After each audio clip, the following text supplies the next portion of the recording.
Hello students, welcome to week 4 of your biology class. The topic for today's class is nucleic acid, which is a very important biomolecule in all living cells. We know that organic molecules are carbohydrates, proteins, lipids, and nucleic acid. We have so far already learned about carbohydrates, proteins, and lipids. Now the fourth organic molecule is nucleic acids. We have all heard that our genetic information is transferred from generation to generation, or we acquire some genes from our parents that we transfer to our offsprings. This is the important role of nucleic acids in the body. It has also one another important function, which is protein synthesis. Now let's look at the learning objectives. I have divided the lesson into three separate sections. In the first section, you will learn about the basic structure of nucleic acid, which is the nucleotides.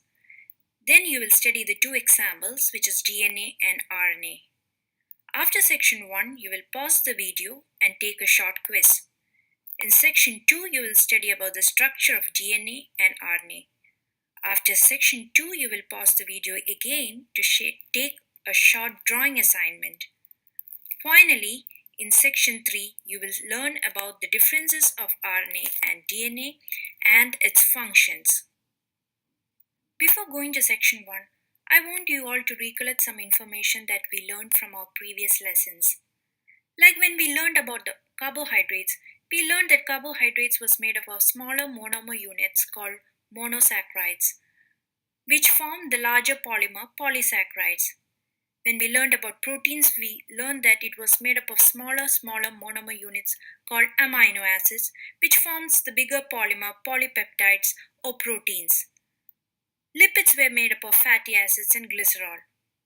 Similarly, nucleic acids are made up of the monomer units called nucleotides, which forms the bigger polymer or polynucleotide, also known as nucleic acids. Two examples are DNA and RNA. If you look at the basic structure of nucleic acid, it is made up of smaller monomer units called nucleotide. That is, monomer nucleotide are built up to form a bigger polymer, which is nucleic acid, or it is also known as polynucleotide. Now we look into the basic structure of one of the single monomer unit, a nucleotide. Or what are the components in this nucleotide? It has three basic components. A phosphate group, which is attached to a pentose sugar. The pentose sugar is attached to a nitrogenous base. All these three units together make the nucleotide. When the pentose sugar is just attached to the nitrogenous base, it is called the nucleoside. But here our focus is on the nucleotide. Now we look into each of these three components one by one. Like what are the nitrogenous bases made of? Or which pentose sugar are we talking about? First, the nitrogenous bases. The two types of nitrogenous bases that are seen in nucleic acids are purines and pyrimidines. The purines are adenine and guanine, abbreviated as A and G. Pyrimidines are cytosine, thymine, and uracil. Thymine is usually seen in DNA, and in RNA, the thymine is replaced by uracil. If you look at the chemical structure of purines and pyrimidines, you can see that pyrimidines are single ring structures and purines are double ring structures. You can also see the nitrogen attached to the ring. Now the second component of the nucleotide monomer, that is the pentose sugar. There are two types, 2-deoxyribose and the ribose. It is a pentose sugar because it has 5 carbon atoms. Always remember the carbon atoms are numbered in a clockwise direction. If you look at the second carbon atom in the ribose sugar, you will see that there is an OH group or a hydroxyl group. This oxygen is missing in 2-deoxyribose. Remember that in DNA, the pentose sugar is always 2-deoxyribose because the oxygen is missing. While in RNA, it is always ribose because the OH group is present. Now the third component, the phosphate group. The structure is very simple with the phosphate in the middle and 4 oxygens surrounding it. And that is why we usually represent the phosphate in the form of a circle. Now if we go back to the nucleotide structure, it has a phosphate group which is attached to the pentose sugar. The pentose sugar are of two types, deoxyribose in DNA and ribose in RNA. Pentose sugar is attached to the nitrogenous bases. The nitrogenous bases are adenine, guanine, cytosine, and thymine in DNA, and in RNA, the thymine is replaced by uracil. The two examples of nucleic acids are DNA and RNA. But when we studied about the energy carriers of cell in mitochondria, we learned about another nucleotide structure, ATP, or adenosine triphosphate. From the name, we'll understand the nitrogenous base here is adenine attached to the ribose sugar, and there are 3 phosphate group. But today we'll study about DNA or deoxyribonucleic acid and RNA or ribonucleic acid. We have come to the end of section 1. Now I want you to pause the video and answer these 4 questions. Feedback to the questions. The nucleotide structure has phosphate group pentose and nitrogenous base. The purine nitrogenous bases are adenine and guanine. The 3-pyrimidine nitrogenous bases are thymine, cytosine, and uracil. And the difference between the nitrogenous bases in DNA and RNA is that thymine in DNA is replaced by uracil in RNA. If you have got all your answers correct, proceed to the second section of the lesson. If you have got any answers wrong, I suggest you replay the video and answer them again. Continue until you get all your answers correct. Now proceed to section 2 of the lesson. Now let's look at the structure of DNA. DNA is made up of 2 polymers, or it has 2 polynucleotide chains. Therefore, it is called a double helical structure.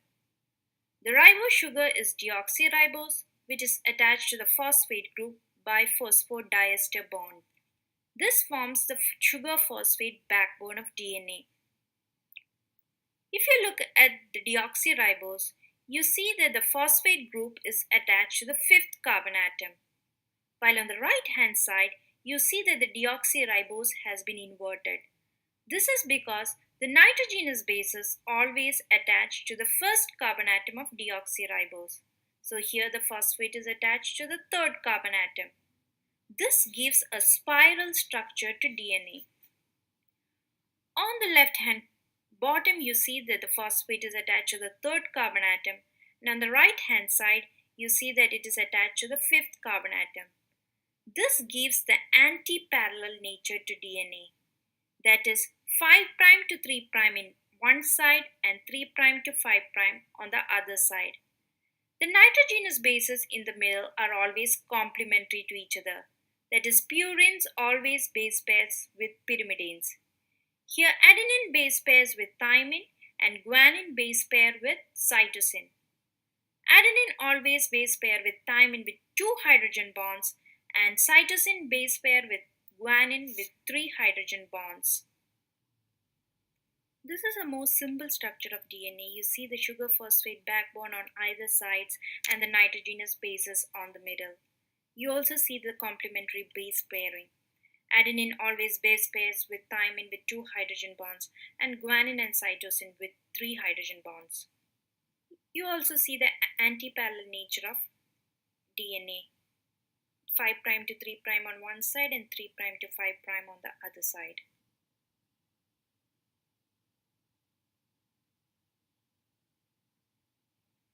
Now we move on to the structure of RNA. You see that the RNA has only a single polynucleotide chain. Therefore, RNA has a single helical structure. You see that the thymine has been replaced here by uracil. The pentose sugar here is ribose. You can see the hydroxyl group attached to the 2nd carbon atom. In some cases, RNA also shows some temporary base pairing. And in such cases, adenine base pairs with uracil with 2 hydrogen bonds and guanine base pair with cytosine with 3 hydrogen bonds.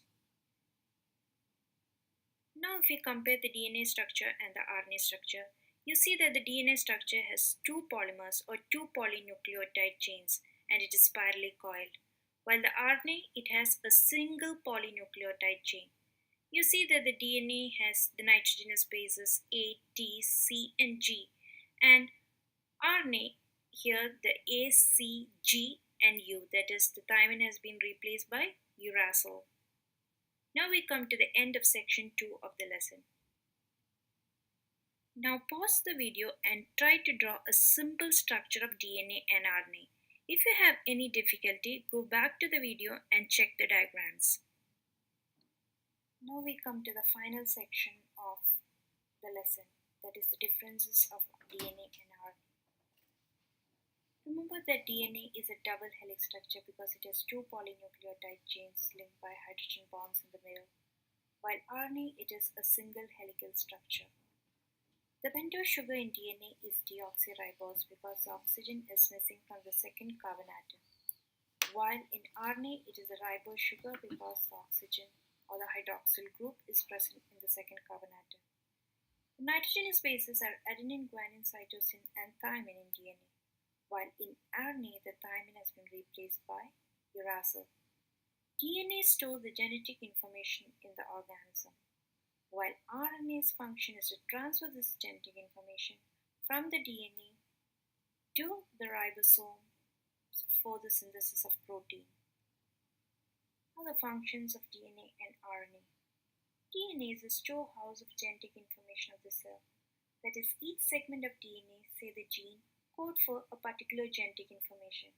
For example, say the eye color, or genetic information for the synthesis of proteins like collagen, keratin, etc. DNA is present in the nucleus of the eukaryotic cells. So who helps to transfer this information to the ribosomes, which is present in the cytoplasm? This is done by three types of RNA: the messenger RNA, tRNA, and rRNA. So these RNA helps in the transfer of genetic information from the DNA in the nucleus to the ribosome in the cytoplasm for the synthesis of proteins. So both the DNA and RNA helps in the synthesis of proteins. So our next lesson will be on the synthesis of proteins. We will learn two processes: transcription, which is the genetic information transferred to the messenger RNA from DNA, and then translation, which is the synthesis of protein in the ribosome by the information brought in from the messenger RNA.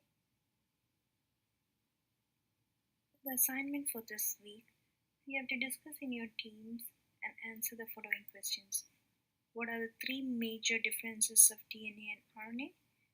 And the two main functions of DNA and RNA. Thank you for watching.